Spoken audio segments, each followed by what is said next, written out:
Patrick's. Oh, I guess we should have Joan on the end too. Okay, good. I think I want to chairs as well too.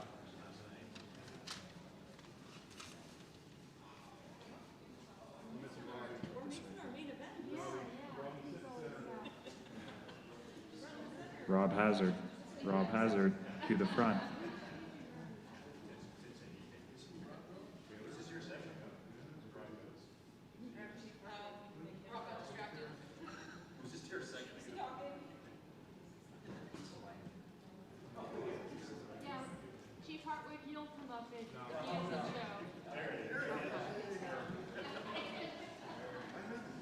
Welcome, Rob.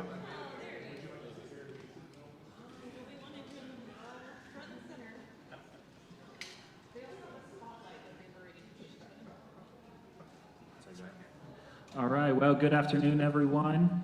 My name is Kevin, and I am the treasurer of the Santa Barbara County Fire Safe Council.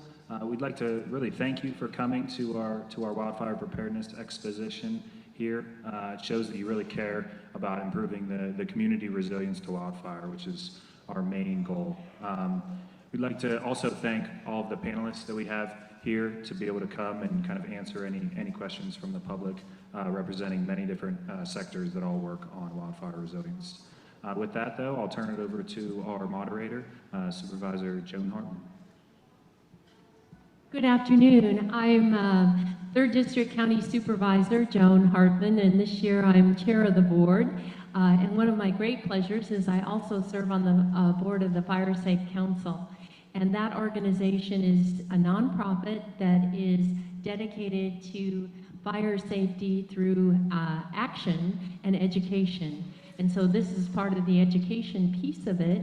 And we have a lot to learn because you have here represented the various agencies that are working hard, planning all the time to keep us safe from fire. So what I'll do is pass the mic down and let you each introduce yourselves briefly, and then we'll start with a question.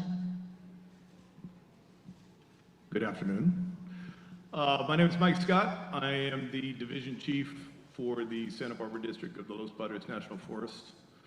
I've been with the agency for 30 years now, since 1992 on this district, and I look forward to answering your questions. Good afternoon, everyone. I'm Rob Hazard, Fire Marshal for Santa Barbara County Fire Department. I've been with the department since 1998, and I worked for the Forest Service for about 10 years before coming to the county. Happy to be here. Good afternoon, everyone. Stacy Silva, Emergency Manager for Santa Barbara County's Office of Emergency Management. I've been with that department for 3 years. Prior to that, I did 14 years with Animal Services, doing the coordination of evacuations and disaster response for two-legged and four-legged pets. Afternoon, everybody. My name is Garett. I'm the lieutenant currently assigned as the station commander for Isla Vista. Just started there recently, was the Central Stations commander before that. 17 years with the agency, spent a lot of time in Goleta as well, so very familiar with the area here. Hi, my name's Lisa Plowman. I'm the Director of Planning and Development, and so we oversee all the permitting of structures and development in the county, and I've been with the county off and on for about 14 years now. A lot of years. In the private sector the other time. And why don't you just keep the mic, Lisa, because we'll start with you and pass the mic back down. So anyway, you've got a tremendous amount of institutional knowledge as well as individual experience represented up here. So why don't we start by talking about what your department or agency does to keep all of us safe from wildfire? Sure. So the development starts with us, right? People submit permits, and but before you even get to your permits, we have policies that we develop, and they're in our safety element, and some of them in our community plans that sort of set forth how people should build in high fire hazard areas. And so there are structural standards, there are landscape standards, there are siting standards. So we start from trying to give guidance on how you should build and where you should build on your property to minimize fire. There's codes that our building department implements when people are constructing a building. with respect to high fire hazard materials and ways in which you can construct your buildings so that they might survive a wildfire, actually. And there's a lot of new technology, which is really interesting. I used to work with architects, and they would inform me about all the, each time there would be a T fire or some other fire, there would be some new technology that would come out. And so, you can really do a lot to increase your the potential for you to survive a wildfire just through landscaping, clearance, siting on your property, and building materials. The other part of the question is kind of what we do when we have a... We'll come back, but you Okay. kind of, what is it that you do to help us prepare ahead of time to... Yeah. So that's really what we do, is make sure that you're building in the right place. There's all kinds of information on our website under the Building and Safety Division that talks about the different types of materials that can be used when you're constructing your home. Okay, Lieutenant TeSlaa. So we don't typically associate law enforcement with fire prevention up in advance, but one of the things we do is work with our fire marshal partners in the initial response to arson investigations or potential suspicious activity. And we will often pass the investigation over to the fire marshals and offer our assistance with our forensics bureaus or our detectives or anything else that they might need that we have an expertise in. We also have control over the county search and rescue team, which is an amazing group of people who are all volunteer. We're the ones who do a lot of the go out and door knocking, and they practice and they train year round to prepare for these kinds of events and for rescues in these areas. All right, I had a lot of feedback when I was speaking before, so I just want to make sure that's okay with everybody. All right. So for the Office of Emergency Management, we focus on all hazards planning throughout the year, including wildfire planning. And some of the components that go into that are working with our partners for identification of temporary evacuation points, locations that we can send community members affected by the disaster to be received and provide initial information, and then allow our partners at the Red Cross and Department of Social Services time to set up an evacuation shelter. We also maintain the operational readiness of our Emergency Operations Center so that we can quickly activate to support our law and fire partners who are working in the field and take some of that off of their plates. Additionally, we have the Ready SBC alert system, which is our countywide emergency evacuation notification system. And we maintain that and test that on a monthly basis to ensure that that system is operational at all times and we can quickly get information out to our community members that are affected in any situation. So there's some of the things that we at the Office of Emergency Management do throughout the year, as well as participating in events like this.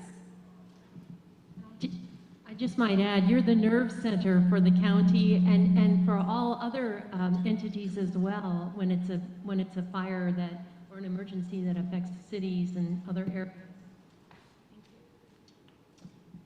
So with the fire department, we're kind of split between mitigation and prevention and response. So we do both.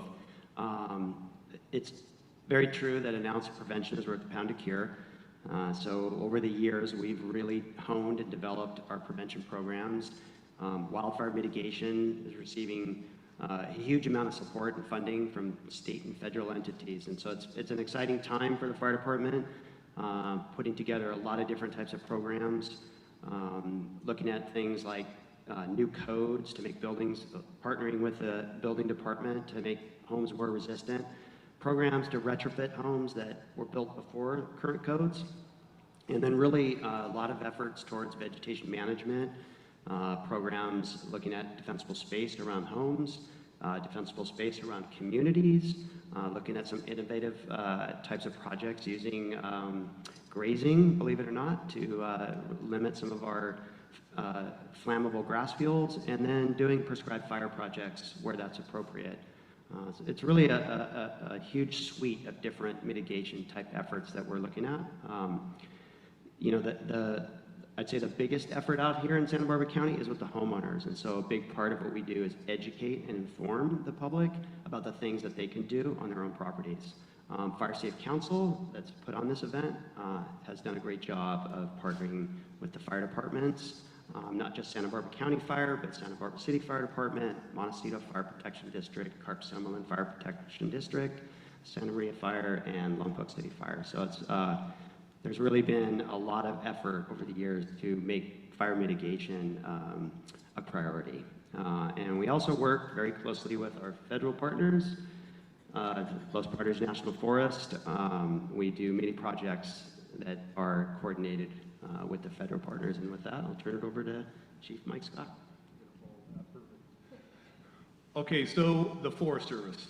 I think most folks know that the Forest Service is broken up to many entities, right? So you have the fire organization, and then you have all the other parts of the Forest Service, eco, fuels now, which is not under fire, which historically in the past it was under the fire organization.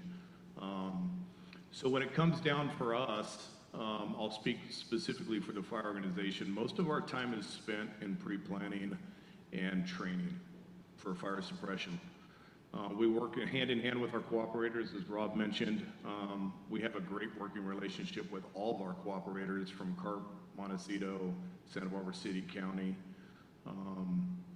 That those relationships are integral when it comes down to the fires that we've had in our front country, which most of you are well aware of. If those relationships weren't in place and that preparedness that we have with those relationships weren't in place, outcomes could be very different. So that's predominantly what we're working on. We're going through a pretty drastic change in the federal government in regards to staffing and the ability to suppress incidents just because of our staffing levels. And so there's been a shift in what's going on with that, and that's how we've been really working on that when it comes down to being able to hold up to our end of the bargain, I guess you could say, with the Forest Service and implementing and doing the things that we need to do, which is land management and caring for the land, and then also working with our local cooperators and helping them maintain a safe environment in an area. So that's what we do. So these are the people who plan ahead and work with each other and work with other organizations in the community to keep us safer.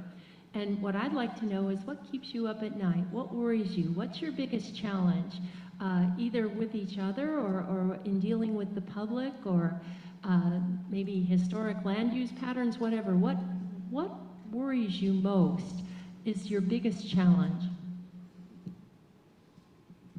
So I'm starting on that one too. Okay, so I kind of mentioned some of our biggest challenges right now in the federal government when it comes to the fire organization. And I also mentioned that our working relationships with our cooperators has been a key component for our success. Because without them, I can tell you from experience in the last 30 years, we would not be able to accomplish half the things that we've done. In regards to the things that keep me up at night, I can think, as well as Robbie probably can, about the number of front country fires that we've had, specifically in the last decade, that I guess I'm just waiting for the next one. And that probably is what keeps me up at night, knowing what circumstances we're currently in my agency with staffing. But again, the confidence I have in our cooperators and our relationships lets me sleep. So if I can get that fixed or we can move in a positive direction, I think that things will be better in the long run. I think I'm actually more optimistic these days. We've lived through a whole bunch of front country fires, and we had tragedies. I mean, the Montecito debris flow was a horrible tragedy, and for sure a repeat of that does keep me up at night. But all in all, Santa Barbara County has fared fairly well from wildfire. We're prepared for it. We've built our community in a way that's fairly resilient to wildfire. If you look at some other communities across California where there's been thousands of homes burned in one day, we've done really well. I think one thing that it doesn't necessarily keep me up at night, but I'm concerned, is that wildfire is transitory, right? We go through periods of wildfire, and then because of fire return interval, we have reduced flammability of our vegetation, and we go through a long spell that's quiet and there's no big fires and people forget. And our collective memory of what we're going through right now begins to diminish, and then things like wildfire mitigation take less priority.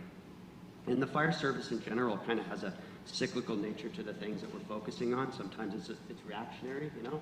After 9/11, we focused a lot on weapons of mass destruction and things like that. And we create, you know, active shooter incidents. We start focusing on those types of responses. Currently, wildfire is front and center in most fire agencies, appropriately so.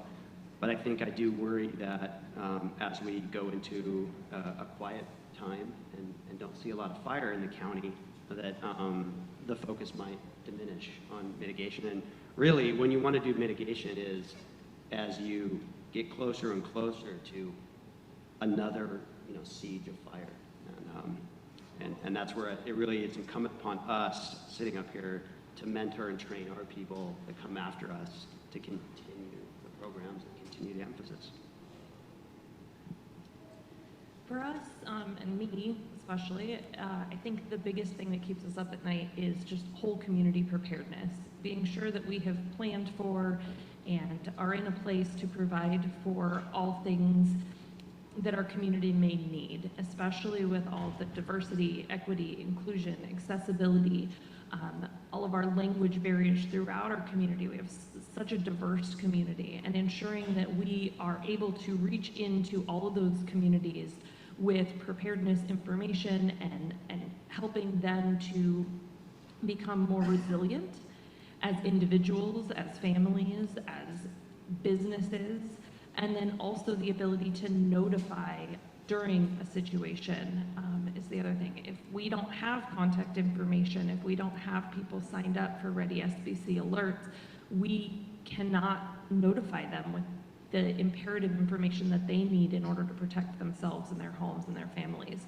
So those are the two components for us that are big. The other, I spoke a little bit about language, but that is a huge component for us. And as we become even more diverse with languages such as Mixteco and others that don't have a written language, how do we ensure that we're communicating with those areas within our county to ensure that they can take steps necessary to stay safe? I think what keeps me up at night, to answer that specifically, I seem to have either good or bad luck, I'm not sure how you look at it, of being on duty for at least 6 fires that on the initial response. And so I've had a lot of experience with that scramble to get notifications out right away. And as the Sheriff's Department, our main responsibility once a fire starts is to handle evacuations and notifications.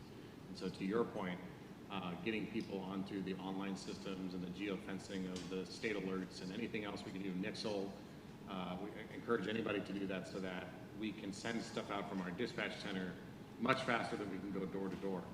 And the amount of human resources it takes to go through a neighborhood and knock and make sure everybody understands is really significant, of course, right? So for me, it's that initial response and where that fire is going to start that's very hard to get to and get dozens of deputies into in a moment's notice to start making notifications. So the way we counteract that is through our use of technology, and everyone has their cell phone by their bed in the middle of the night, and that's the best way we can reach you, really. There's a lot of things that keep me up at night, but the things that are related to fire, one is, and this isn't really related to my department's operations, but just how fire now moves across our landscape. You know, we first sort of saw that in the paint fire where those winds came up, and I had the good fortune or misfortune of coming down the 154 the evening that paint fire started, and I had been in Santa Ynez Valley, and it was so hot there, so hot, and I came over the pass and I thought, oh, I'm gonna roll my windows down, I'm gonna have the ocean breeze, and it was hotter. And that was just really scary how that, you know, fire moved all the way across the 101 to Hope Ranch. And that's what we're seeing now, is we're seeing fires conducting themselves in ways that we hadn't lived with before. And maybe we did, but it just seems like that's gotten a lot more attention these days, is it how it travels across the landscape. And in some ways, some of the things that we can do with respect to, you know, clearing land and doing mosaics with landscaping around the property, that's really helpful. But sometimes those breaks don't matter anymore, right? The wind carries these embers in lots of different directions that you might not have expected. So that kind of keeps me awake. The other thing is that we have a lot of structures out there in the foothills that are vulnerable and aren't up to the current standards for fire safety. So, and narrow roads and people parking on those roads. And so those are the kinds of things that we can't do much about, but they're out there, and those are the kinds of structures that are particularly vulnerable when a wildfire comes through. So, you know, we try to get information out through our websites about the types of things that you can do as an individual and a homeowner or a renter or whatever to try and make sure that you're as safe as possible if you're out in that area. One of the other things, and this is kind of a bigger picture issue, but it has to do with our need for housing in our community. We have a huge need for housing. Our jobs housing imbalance, particularly on the South Coast, is really out of whack. So we have a lot of people commuting, which results in other impacts, air quality, traffic, etc. But how we plan for that in our community is really important, and making sure that we're building in areas that don't put people at risk, right? So we build in areas that are urbanized. And that means adjusting and getting used to things like taller buildings or higher densities, that type of thing, so that we don't push out into those wildfire areas. And I said the last thing is state law. I can't tell you how many new laws are promulgated by the state every year, and we can barely keep up with them, and making sure that our codes and our regulations are compliant with that. So, and getting that information out to the members of the public, etc. So, Thank you. yeah. Why don't you hold it? Sure. So we've learned a little bit about what your agencies and departments do and what you think some of the biggest challenges are. And we heard that signing up for Ready SDC is one thing that you would recommend others do. But could each of you give one piece of advice to members of the public about what you think is the most important thing they could do, the take-home message to keep them and their families safe? And after that, we'll open it up to questions. So if you have questions for me, be thinking of them.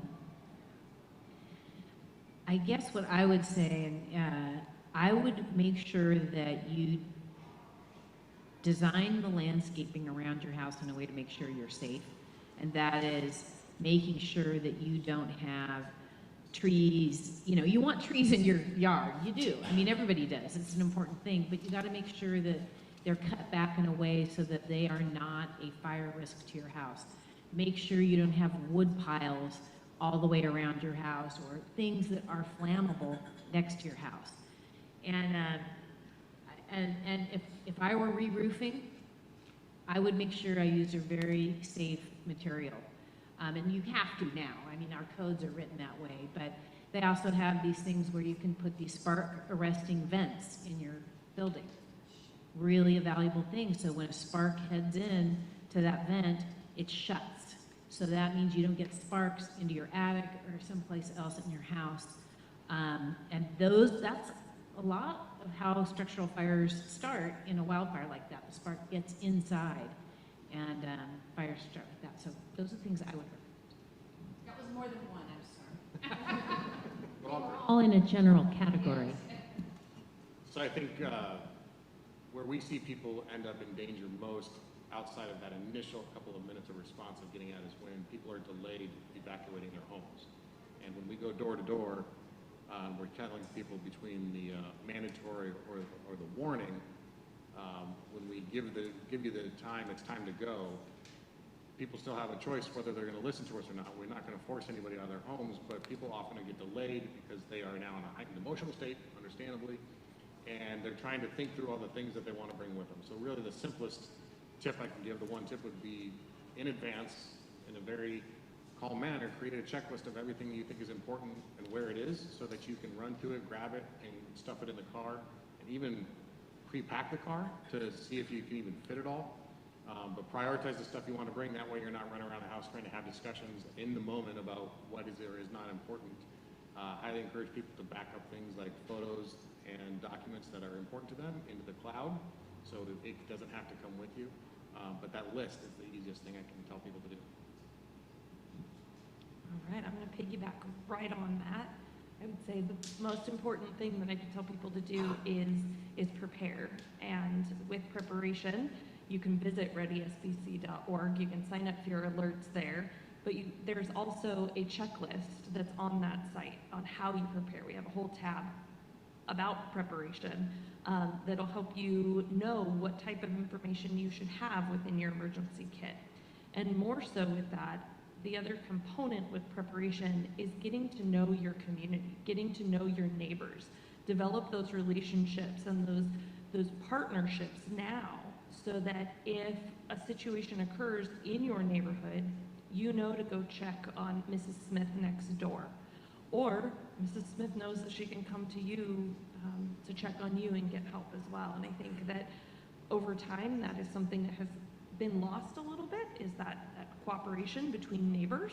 And I think that that's really critical, a critical preparation element for all of us when it comes to preparing for a disaster. All right, I'll piggyback a little bit on the defensible space side of it. I think time has shown, history has shown that defensible space and the efforts we take around our properties and the residents pays off in spades. And so doing that vegetation management around your home, working on the house itself to make it more fire resistant. And Lisa's right, there's a ton of new building materials that you can use. There's all kinds of guidance and literature out there that will help us figure out what we need to do to these older homes. Will you talk about Zone 0? Yeah, so Zone 0, that's a good question. And it's an interesting, calling it Zone 0, a lot of people are like, well, what is this Zone 0 thing? And they actually debated, they're going to call it Zone 0 or Zone 1, and I think they fell on Zone 0. So it's a new area around your home. It extends literally from the foundation of the house out 5 feet. And I know a lot of people think, how could that be important, Zone 0? But they have done extensive tests, scientific tests in wind tunnels, generating embers against fully built structures that they'll build inside these wind tunnels. And they watch what the embers do as they interact with these structures and how the embers swirl around the house. And you can visually see these embers swirling around the foundation and catching material on fire right around the home, typically wood chips, things like that. But even things you wouldn't think about, like your doormat, if you have a flammable doormat. And how many people would even know if their doormat is flammable or even think about it? I know in my house in eastern Galena Valley, I think I have a flammable doormat, pretty sure. So I know for sure that I have some wood chips that I have to deal with. And so this is a new thing in defensible space that we never had before. In fact, we used to tell people, no, wood chips are fine. They're fine. They're great for drought tolerance and saves moisture in the soil. And so we're really learning a lot of new things about what's actually burning down homes. It's for sure the embers. It's very rare that it's direct flame impingement. Santa Barbarans do a really good job at defensible space. And I say this with some knowledge because we're doing inspections on their properties. Thousands of them every year. All the fire agencies are doing these inspections. And our compliance is super high. Santa Barbarans are to be commended at the good work that they do. So this Zone 0 thing, you know, a lot of us were scratching our head at first and kind of going, really, is this going to matter? And then we looked at the science behind it, and it's amazing. And unfortunately, All my foundation plantings I have to give up. so, you know, and people ask me that because I know I've told my staff, we're going to be the landscape cops here pretty soon. We're going to have a lot of daggers getting thrown at us when we tell people to rip out their plants. And when I remind my staff is, like, you really need to look at what the defensible space guidelines are. So if it's green plants and they're well hydrated, they're fine. Its flammability is the key. Just like in our natural vegetation, much of what exists across the landscape is really not that flammable, but some of it is. And it's the flammable component of vegetation that provides the fuel for the fuel side of the fire triangle. That's why we're having the fire, is because of that fuel. And whether it's your house, the chaparral, dry grass, your doormat, or the wood chips around your house, it'll burn given the right climate conditions and the right temperature and humidity that's happening. And when you put wind on that fuel as it's burning, well, that's where all your problems start. So zone 0 is super important. The recommendation is that we maintain in that 5-foot distance around our home nothing that is flammable. So replace your wood chips with gravel or lava rock or river rock or something that doesn't burn. Make sure that you don't have wooden yard furniture that's up against the house. Make sure that any landscaping plants are very hydrated. Succulents, great plant, you can plant around the foundation, doesn't burn. So those are simple things we can do, and quite frankly, we're shifting the focus from doing huge defensible space clearings that go out 500 feet from our homes, and really focusing on that critical zone 0, out to 5 feet, the super important zone 1, which is from the 5 feet out to 30 feet, and then out to 100, that's where we do our thinning, and we kind of balance the natural landscape and the trees that we want to have, and it's a beautiful environment that we live in when we're out in these wildland urban interface areas. And we don't need to go in there and have our homeowners and residents bulldoze their yards. That's not what we want. But it's a science, and unfortunately, the data set is fairly empirical based on the massive amount of structural loss we've had in the last 10 years. And that's really what's driving the science, is actual structural loss, forensically looking at how these homes burn, and then adapting our codes and standards to reflect what's actually causing the damage.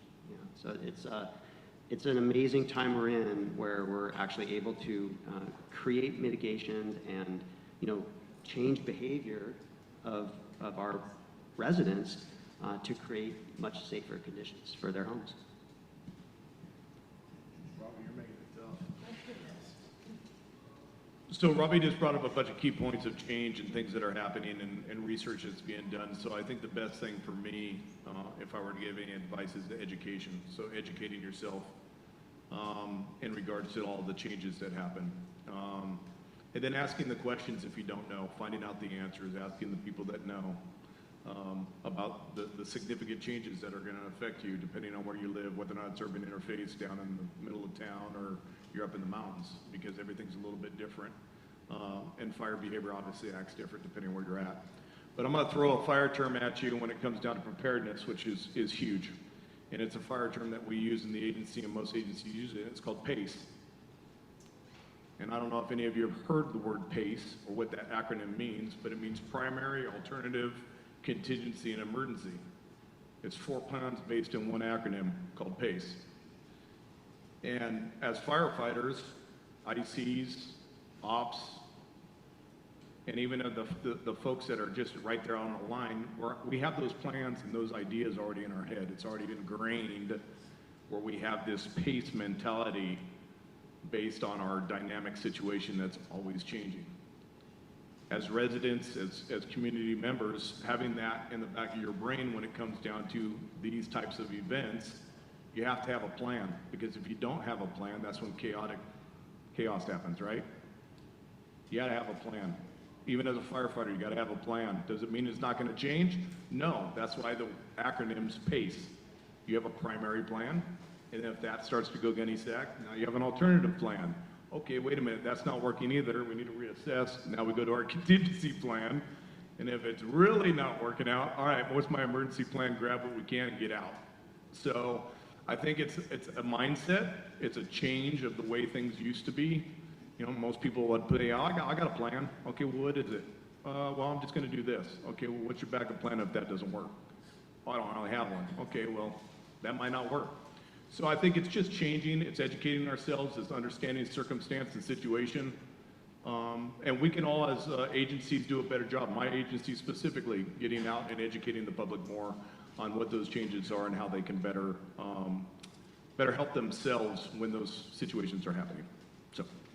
So now it's your turn. What questions do you and the audience have for these experts up here? Yes. And if you, we're recording this, and so we'd like you to speak into the mic. Okay. My family and neighbors live above the Botanic Garden in the Olive Grove up there, and it's my worry that one of these days we're gonna have to shelter in place. And we don't have a pool, and let's say there's no water. Is it best for, I mean, I can't imagine running to a neighbor's house when it's, 60 miles an hour and there's smoke everywhere. I just want to hear from you all, what's the best thing to do when you have to shelter in place and, up there? Thank you. Rob. So, shelter in place, it's one of the protective actions that we have defined. It's your final option as a protective action. So, when you hear terms like an evacuation warning or an evacuation order, these are the protective actions that are being recommended by the various agencies that are involved in the emergency. And then that'll be telegraphed out. And various county agencies are doing amazing things to try to get that information out as fast as possible. The final piece of protective actions is sheltering in place. And in terms of wildfire, that's typically the least desirable option. There's other emergencies that could happen where shelter in place might be the first thing you want to do.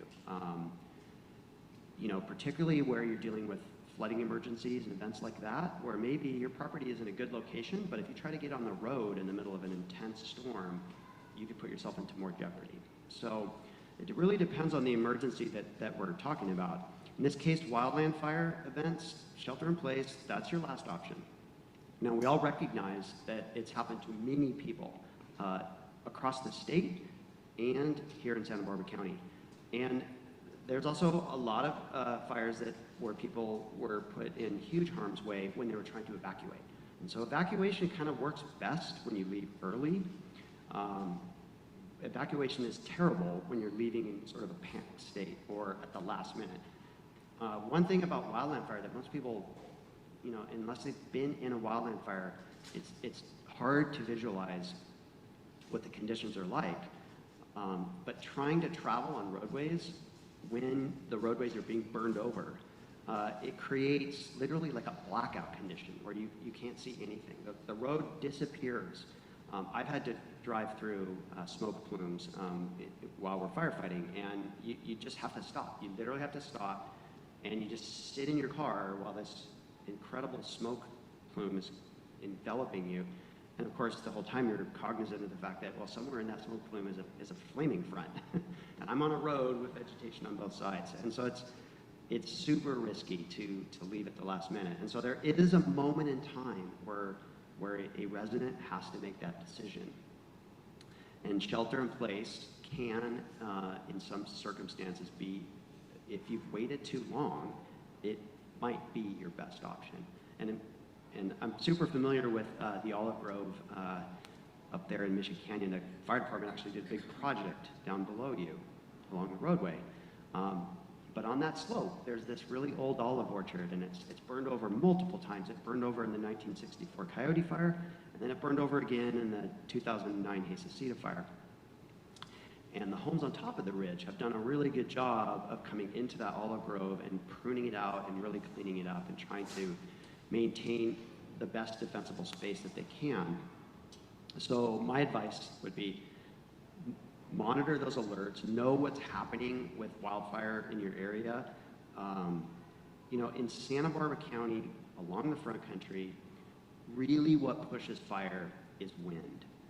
Without sundowner winds, we have fairly moderate burning conditions along the Santa Barbara front country. It's pretty rare that you get the type of weather we have in the San Ynez Valley where it's super hot and dry and you can actually get a fire that just burns under those conditions.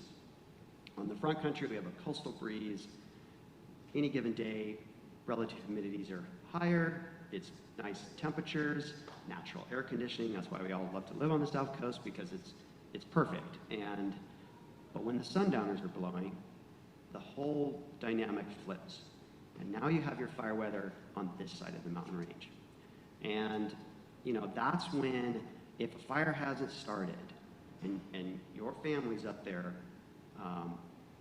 if you've lived in the hills, you know what a sundowner feels like. And that's really when, you know, in the fire service, we call it our amber light. Your amber light's flashing, and that's just inside your mental thought process is, hey, there's a sundowner blowing, it's August, and, you know, let's have a discussion about what if there's a fire tonight, and what would we do, and are we ready for it? And then, you know, fire gives you a visual indicator, a very large smoke column typically on these sundowner events. And they move really fast. And a common thing that I hear people say from these past fires, whether it was the Gap fire in 2008, the Hayes-Cedar fire in 2009, the Thomas fire in 2016, or 2017, is I saw the fire, it was 4 ridges away, it looked like it was going the other direction, and I thought I was good.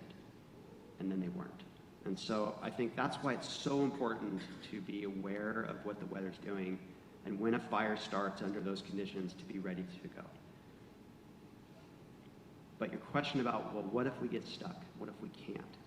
So that's when you do want to go inside your home, and this is why the defensible space work that you've done, the preparation work that residents do around their properties to make them as fire safe as possible is so important, because there's 2 hugely important reasons to keep that defensible space maintained: your lives and your family, and the firefighters that are there. That's the reason that we enforce defensible space laws and go out and do these inspections and work with our community to maintain that safety zone around every home. And so if you are trapped in your home, you want to shut all your windows, make sure the garage door's shut, make sure all the lights are on. You want to, if you have curtains, get those off of your windows, because it could get hot enough for those curtains to ignite. You want to move anything flammable inside the house towards the middle of the home so it's not near a window. You want to make sure you're wearing long sleeve, cotton, long pants, boots, like you're essentially kind of dressing yourself in the garb of a wildland firefighter. And the environment around the home will burn. The wildland vegetation will burn off relatively quickly. It will take longer for a home to ignite. And, you know, you wait until the environment outside the home is cooled off. And that's when you're going to have to, at some point, you see the blue sky, the smoke goes away, and you open the door and you see if you can make it outside. And, you know, what you don't want to be is inside the home if the home starts to burn. And so it's kind of waiting for the environment around you to burn off, remaining inside the structure as long as possible, and then leaving the structure once it's safe to do so. It's not ideal, and that's why we really don't advise shelter in place for any of our homes that are across the wildland area. You know, it's your last resort. Does that help? Yeah. One thing I would add is that if you do shelter in place, because we've had situations, Whittier Fire is a perfect example, where we had to shelter all those kids in place because of, and Rob and I were both on the same division together when that happened. And that was the last resort, but that was the safest option at that point, is to communicate that. Make sure that it's communicated. If it gets to that point, if you can get communication out to somebody that we know that somebody's sheltered in place. We knew the kids were sheltered in place on the Whittier fire. We knew where they were at. Because the first opportunity people have in order to get those people out safely or know and have accountability for those folks who are sheltered in place, it is a benefit to y'all, and it's a benefit to us, because then we have accountability for you. What we don't want as a last resort is to run into situations and all of a sudden see people coming out of structures and we're like, how did that happen? Now maybe that just happened, but at least if we knew that they were there, there's a reason why we're sending folks as quick as we can in there to get you out if the conditions arise that we can do that. So if you can communicate it and you have the opportunity, that is a great option too. I'm just going to add one more little anecdote about sheltering in place. So on the 2009 Hayes-Cedar fire, we had firefighters shelter in place inside multiple structures. Most of the fire companies were okay. You know, they were in structures that had some minor fire damage or They were structures that were built to the extent where it took a while for the fire to work into the structure. But there was one engine company that was in a home that was not fire resistant. It was very susceptible to fire, very vulnerable. It was in what we call a saddle, so it was in a low area between two ridge lines. It was directly in the path of the wind, and it was also right on the edge of the community with mature chaparral right up to the home.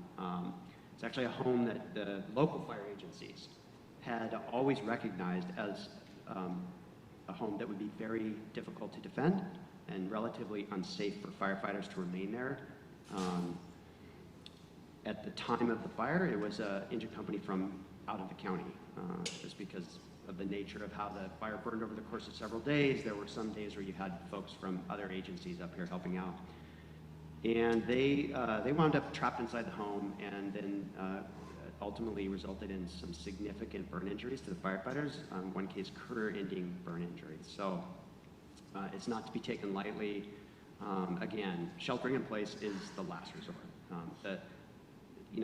When you're doing your defensible space, when you have people coming and helping with that, and that's why you really need to look at that yard and everything that you're doing. Like, is this a safe area? Is this a safe zone? And determining that is not an easy thing to do, and that's where lean on your fire agencies. Call your fire station down the hill, call the firefighters at Station 15 and say, hey, come on up and let me know, does this look good? Like, would you park your engine here and protect my home? And they'll be honest and straight up with what recommendations they have regarding that. One final question. I had two. One hopefully is a very quick one. With Zone 0, what about gas grills? Should they be farther away from the house, or? Yeah, so in your wildfire preparedness, ready, set, go, and we talk about the set part of ready, set, go, which is you're preparing as there's an incident somewhere.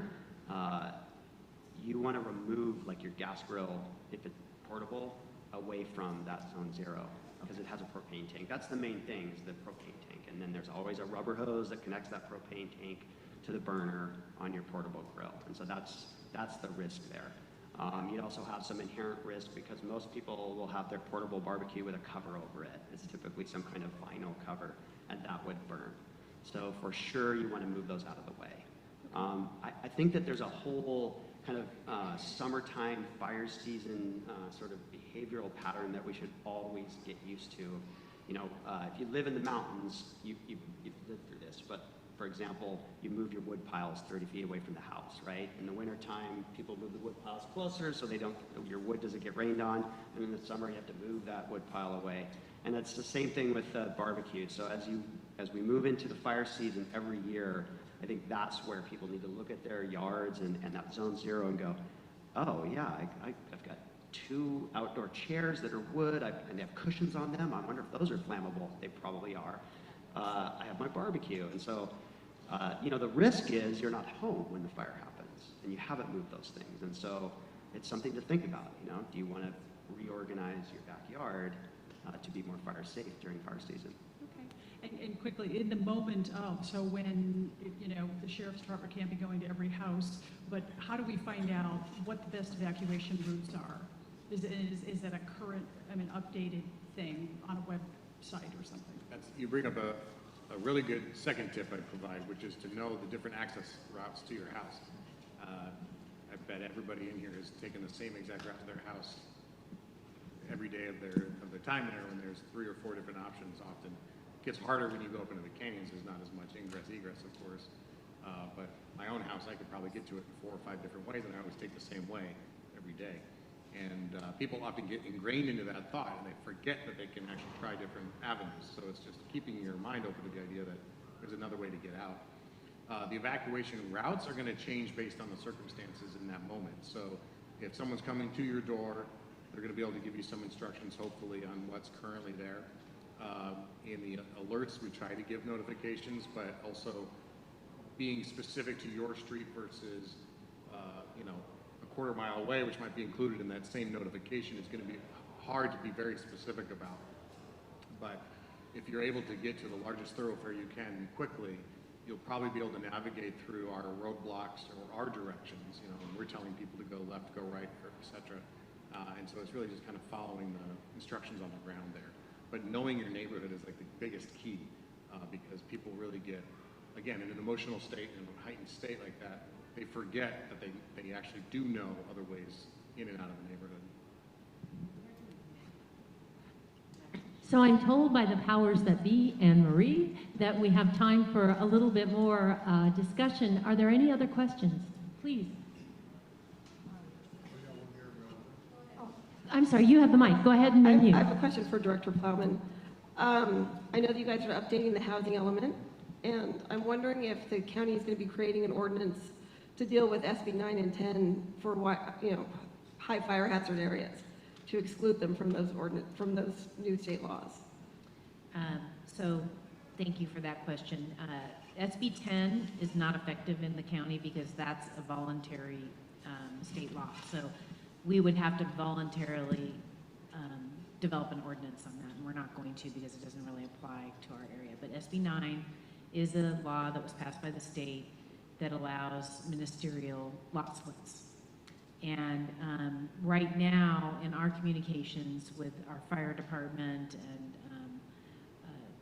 we have, and reviewing the state law, it's been determined essentially that SB 9 is a viable law here because of all the fire safe ordinances and rules and regulations that we've already put in place. So state law anticipated agencies being concerned about that and specifically said, if you have those codes in place, then SB 9 applies in your community. We are going to be developing an ordinance around it, that talks about some standards, objective standards that would need to be followed. But we do not, because of the way the county has had foresight and has done all this planning, fire risk is not a reason to prevent those ministerial lot splits. But I wanted to transition for a second. I'm going to give the mic to Stacy because the county is engaging in a mapping effort, and evacuation routes is one of those subjects. Kind of along the same lines with new ordinances, right? Our Public Works Roads Department is engaged in a study of the evacuation loads or the load capacity of the roads throughout the county. I know some of our neighboring cities and jurisdictions have already done this, but they are working with fire, with the Office of Emergency Management, with law enforcement, sheriff, to really do a more in-depth study on what those roads can handle, which will assist with the evacuation capacity. And once that study is completed, we'll have a better idea of how to educate each individual neighborhood and what routes are going to be suggested ahead of time in order to do that. And then of course that'll transition into our Ready SBC page, which will allow us to have more interactive mapping to strategically, if you will, toggle on and off which roads we want to direct people to go in the event of an incident. That it's going to be an ongoing project. There's not going to be immediate results. The county public works is heading that up, and they're doing a lot of studies, and they have to study the roads throughout the county. But I do know that over the next few years, that is something that they're engaged in and looking at. I don't know if you have anything to add on that project.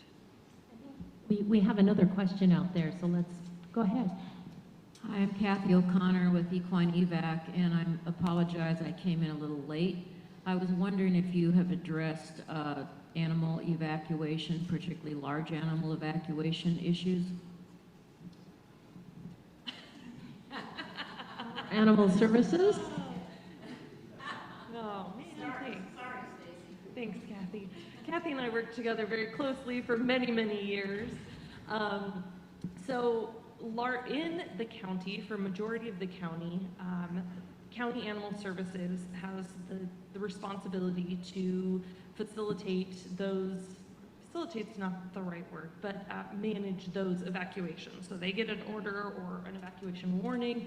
They are activating to establish where those animals are going to go for both small pets as well as livestock. Usually that's when they will activate partner agencies such as Equine Evac in order to be able to assist community members who are unable to evacuate their animals on their own, or maybe their trailer is not large enough. That being said, the rule of thumb is if you feel threatened, or as soon as an evacuation warning is issued, if you have large livestock, you should be looking at moving that out of harm's way. It can take a long time. It can also be dangerous to have crews going up into areas that are under an evacuation order, trying to evacuate livestock that may either be unfamiliar with trailering or just very stressed out and struggling to get into the trailer. So we do recommend that you take the opportunity as soon as an evacuation warning is issued to get your livestock out of the county, out of harm's way and to the appropriate location. Again, that information will either be sent in the alert as to where livestock would go, as well as your small pets, or it would also be posted on readysbc.org as to where people can take their livestock. Additionally, and I don't know if you want to speak to this, I know Chief Stornetta is not here to speak to that, but Santa Barbara County does have an Ag Pass program that is managed through the Ag Department that allows producers with, I think it's over 40 acres and an active production, so it could be a cattle ranch, it could be other, to apply for and get a agricultural pass that does require them to go through a certain number of trainings and be familiar with the area. It also requires them to be registered and hold the card. But what that does is it allows those individuals the opportunity to move that livestock from one property or one parcel to another parcel. To get them out of harm's way. They're not allowed to go in and pick grapes or oranges or avocados, but if they need to move a commodity that is necessary, or if they need to turn on water to protect their crop, whether that's cattle or otherwise, they can go ahead and get in and do that. As long as it is safe. It doesn't give them carte blanche access. They do have to have permission through fire and law that it is safe for them to go in and do that. But that's another component that is fairly new to our county that does help livestock owners and hopefully prevents Equine Evac from having to try and help move cattle. Yes, we've moved a lot of different animals. And that would be very interesting information for us to have to send out to our mailing list and volunteers, because in the Thomas Fire, we did have people that were trying to go in, water, feed, and move animals within their own area. So maybe I can talk to you afterwards about that. Yeah, the Ag Commissioner's Office is managing that program, and Fire is partnered in terms of providing what the training material is. So it's an innovative program. The state's actually implementing a similar program statewide. I think ours is a little bit more comprehensive because it applies both to traditional agricultural enterprises like orchards and farms. And again, it's not to pick the product, but it's to, for example, if you know, a large avocado orchard, it might just be if you could get in there and open a valve, and you could get sprinklers on, and you'd save an entire orchard from burning. We know in the Thomas Fire, Ventura County lost a lot of orchards in the Santa Paula Valley. And in many cases, if they could have just got in and opened up a valve, they could have probably saved thousands of trees. And we want those orchards. They provide benefit to our residential communities by buffering us from fire. So, and then the pass also applies to the ranching community, so cattle and other livestock that are part of commercial farming and ranching. So it's a great program. Yeah. One last question? Yes. Thanks for waiting again. We're recording.